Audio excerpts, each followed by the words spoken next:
Bienvenue à toutes et à tous dans cette vidéo 22. Avec quel module on va travailler aujourd'hui?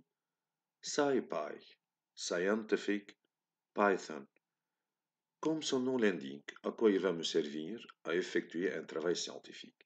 Mais nous, quelle partie de SciPy nous intéresse aujourd'hui? C'est la partie Curve Fit. Curve, c'est-à-dire une courbe. Fit, modélisée, c'est-à-dire qui convient, un modèle qui convient à cette courbe. Dans ce module SciPy est donc d'une façon meilleure, la meilleure façon optimisée. Scientific Python, j'ai pris ici une photo de plusieurs modules dans Python. NumPy. NumPy, pour vous rappeler, c'est le module de base dans ce langage. Il me fait un tableau formé de lignes, de colonnes et à 3 dimensions. Regardez ce cube. Matplotlib, vous le connaissez, c'est pour faire plot des graphes. SciPy, un travail scientifique qu'on peut faire avec, mais comme j'ai dit, Curvefit m'intéresse. Pandas, c'est comme Excel, mais beaucoup plus puissant. On va lui consacrer quelques vidéos, mais pas aujourd'hui. Que dire Curvefit? Regardez un peu cette figure, ou bien cette photo que j'ai importée. Ça, c'est un nuage de points en rouge. Bon, il a l'allure d'une certaine courbe. Avec SciPy, on va être capable de tracer cette courbe verte qu'on appelle une courbe de tendance. Curve fit. C'est une courbe qui convient le mieux à ce nuage rouge de points, ou de points rouges. Donc ça, c'est la verte qui est la courbe qui convient, the curve fit. Et en même temps, on va essayer de trouver son équation. Donc on va modéliser ce nuage de points rouges. De quelle fonction mathématique? N'importe. Moi, j'ai déjà fait, et je crois que vous avez vu, une capsule vidéo dans laquelle on a fait polyfit.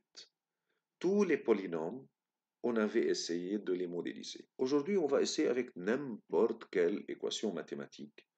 Donc, ce n'est plus polyfit, ça va être maintenant curvefit et dans SciPy. Mettons-nous au travail. Comme d'habitude, il y a des modules de base qu'on va toujours importer. Import matplotlib.pyplot as plt. Import numpy as np. Bon, voilà, j'ai agrandi un peu la figure pour que vous voyez mieux les choses. Ça, c'est curvefit, ça, c'est import matplotlib. De quoi j'ai besoin encore? De SciPy. Donc, from SciPy en minuscule, le tout, Scientific Python, dot optimize. Donc, from SciPy.optimize, import curve underscore fit. J'ai besoin de ça. Donc, en plus de Matplotlib, en plus de NumPy, j'ai besoin de SciPy. Bon, je peux exécuter Shift Enter. Comment je vais faire ça? Je vais prendre des listes de X et de Y déjà données dans un travail de laboratoire. Est-ce que je ne peux pas importer un texte déjà tapé? Si, mais aujourd'hui, on va le faire manuellement. Donc, moi, je vais les remplir déjà seul. Bon, voilà, si vous voulez, devant vous, des listes de valeurs X et Y. Je les ai placées dans NumPy pour que ce soit des tableaux. Rappelez-vous de polyfit, on a toujours besoin de np.array pour que ces listes, ces variables-là, soient dans un tableau. Bon, je vais voir un peu la forme de ce nuage de points. Qu'est-ce que je fais? plt, dot, soit plot, soit scatter. Scatter, c'est-à-dire des points séparés. Bon, c'est la même, je vais mettre plt.scatter de x et y. Bon, je peux prendre déjà size. Dans plt.plot, on met marker size, ms equal. Dans plt.scatter, on met s égale. Et là, l'échelle, elle est grande, donc 100, et le point ne sera pas trop grand, s égale à 100. Je vais prendre, bon, ça me suffit. plt.show pour voir qu'est-ce qu'il m'a donné. À quoi ressemble ce nuage de points? Run. Regardez. Voilà le nuage de points. Bon, ce n'est pas une droite, ce n'est pas une fonction de second degré, ça a l'allure d'une fonction sinusoïdale. Et donc, on doit l'aider un peu en disant que c'est une fonction peut-être sinusoïdale, mais cherche-moi les paramètres de cette fonction sinusoïdale. Comment il va le faire? Bon. Déjà, avant de continuer, je peux, si vous vous rappelez, mettre une figure qui n'est pas entre les lignes, entre les codes là, c'est-à-dire pop-up, et donc il y a une commande magique. Voilà. Je vais ajouter une commande, puisqu'elle est une commande magique, toujours elle commence par pourcentage. Pourcentage, matplotlib, une des commandes magiques, notebook. Il y en a d'autres. Voilà. Et ici, si j'exécute, Shift Enter, je fais Enter seul, Shift Enter, et maintenant encore Shift Enter. Regardez, la figure, elle est différente. Voilà, elle est un peu plus grande. Et donc, elle a l'allure de quoi?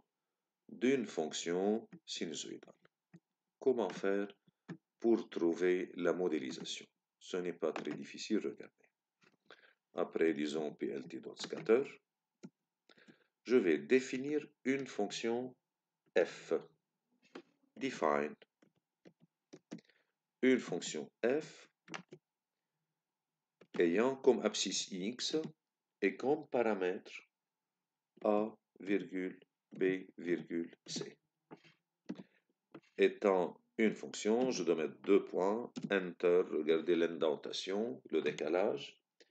Return, lorsque j'appelle cette fonction, donne-moi une fonction sinusoïdale. Comment elle est la fonction sinusoïdale? Bon, je peux mettre une parenthèse, je peux ne pas mettre. Une fonction sinusoïdale est de la forme a sinus bx plus c. C'est pour cela que j'ai mis ici a, b et c des paramètres à chercher par optimisation. Donc return a fois, d'où je vais chercher le sinus de NumPy, np.sinus de, j'ouvre ma parenthèse, b fois x plus c. Et bien voilà. Une fois que j'appelle cette fonction, il va me chercher les paramètres. Mais pour le faire, je dois définir le paramètre d'optimisation, POP ou POPT. Vous le nommez, moi je le nomme POP, paramètre d'optimisation, virgule. Il y a un deuxième paramètre qui vient toujours avec lui, je suis obligé de le mettre en paire. Paramètre de covariance. Bon, en statistique, après vous verrez c'est quoi, mais ça ne m'intéresse pas parce que je ne vais pas le demander. Mais je suis obligé de les mettre. POP et PCEV. Vous pouvez les nommer ce que vous voulez, ces variables. Égal, curve fit. Curve underscore fit. De quoi? De la fonction f avec les paramètres x et y déjà donnés. Voilà, maintenant, lui, il va faire curve fit de ces deux variables, l'abscisse et l'ordonnée x et y, avec la fonction f. La fonction f, il va la faire de façon à passer par ces points, par ce nuage de points de coordonnées x, y. Et maintenant, je vais tracer ce nuage de points. J'ai diminué un peu la figure pour qu'elle soit devant vous. plt.plot. De quoi je dois... Qu'est-ce que je dois dessiner? Sur l'axe des abscisses, c'est x. Sur l'axe des ordonnées, je veux f de x. F de x, c'est-à-dire celle-là, la verte. X et y, ce sont les points rouges. D'accord? Moi, ici, il me les a dessinés en bleu, peu importe. Maintenant, mon tour, c'est de dessiner cette courbe verte qui convient le mieux, que j'ai définie par f. Donc, x, c'est l'abscisse, y, c'est f de x. Voilà. En ajoutant un petit code, étoile, pop, c'est-à-dire après optimisation. trace-moi celle-là. Voilà, ça c'est plt.plot. Donc, qu'est-ce qu'il reste à faire? Rien à tracer. Juste pour la séparer, je vais la prendre de couleur rouge, disons détachée. Voilà. Et maintenant, si je fais run, regardez. Il a fait passer la courbe rouge à travers ces points bleus. La courbe rouge, c'est l'optimisation. Si vous remarquez, il essaye de les relier par des segments et après, il va essayer de trouver l'équation qui convient le mieux à cette courbe rouge. Ici, la couleur, bon, je vais la mettre verte pour qu'elle ressemble à la première. Green. Run. Oui, voilà. Ici, plt.scatter, on va la mettre color equal red. Voilà. Pour que ça ressemble à celle qui est en haut. Donc, les points data, ce sont les points rouges. L'optimisation, la courbe qui va convenir le mieux, passe par la majorité de ces points. Donc, elle est en verte. Et moi, j'essaie de trouver l'équation de cette fonction sinus tracée en vert et qui passe par ces points. Bon. Comment je vais connaître son équation? Moi, je sais qu'elle est de la forme A sinus bx plus c. Donc, je dois connaître A, B et C, comme on a fait dans Polyfit. plt.text. Voilà, et j'emmène ces trois.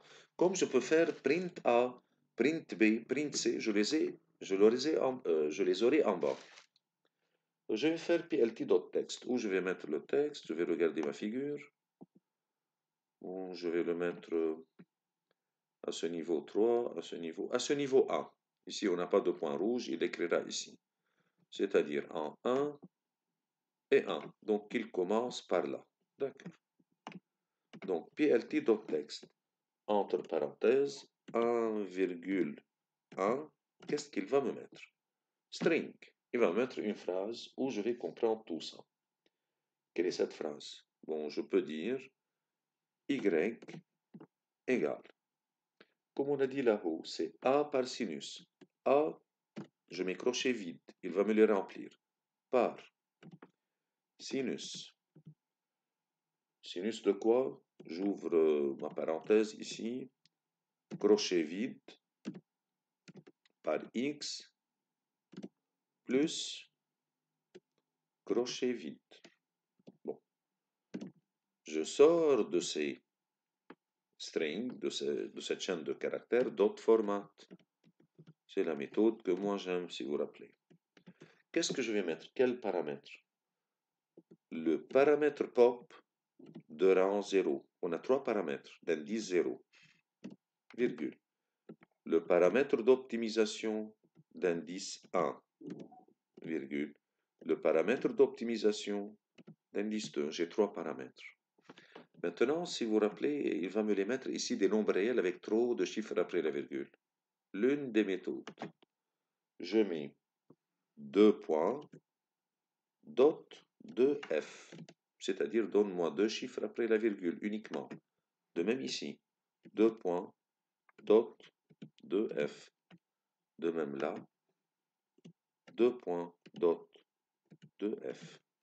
Et maintenant, si j'exécute run, il me les a écrits, peut-être l'emplacement il n'est pas bien. Y égale 2,94 sinus de 1,5x moins 2,29. Donc y égale presque 3 sinus 1,5x moins 2,29. Bon, ça c'est l'équation, si vous voulez, de la fonction sinus qui a cette allure des traits en vert. C'est ce qu'on appelle curve fit. J'ai des points, les data, en rouge ici, des points expérimentaux, des points de statistiques, n'importe quoi, qui forment un nuage de points qui a une certaine allure générale. Bon, lui, il sera capable de tracer cette courbe verte et de vous trouver son équation. C'est ce qu'on appelle, dans Scientific Python, curve fit avec SciPy Optimize. Alors, qu'est-ce que je dois importer? Voilà. SciPy.optimize. From SciPy.optimize, import curveFit. Je définis une fonction qui va me retourner cette courbe verte. Puis, paramètre d'optimisation, paramètre de covariance, c'est curveFit de cette fonction aux coordonnées x, y.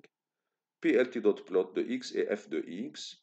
Et après, vous mettez le texte, ou bien vous mettez print A, print B, print C. Il vous donnera ces valeurs de A, B et C.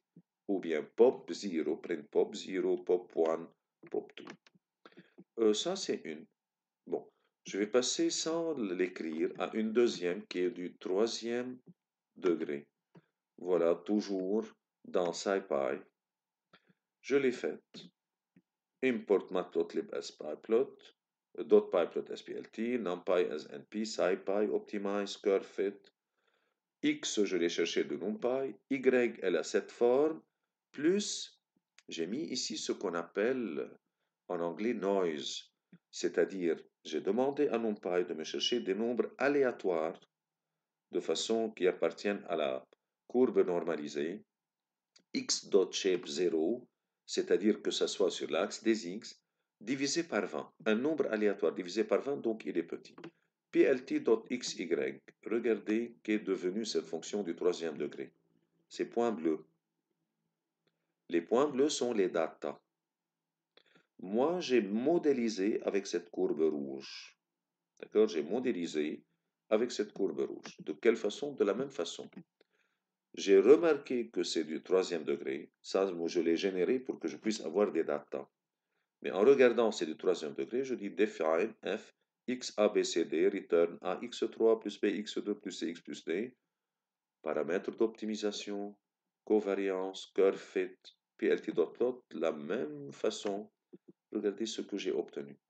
Une courbe qui passe le mieux par ce nuage de points qu'on appelle curveFit, une courbe qui convient le mieux avec l'équation de cette courbe rouge.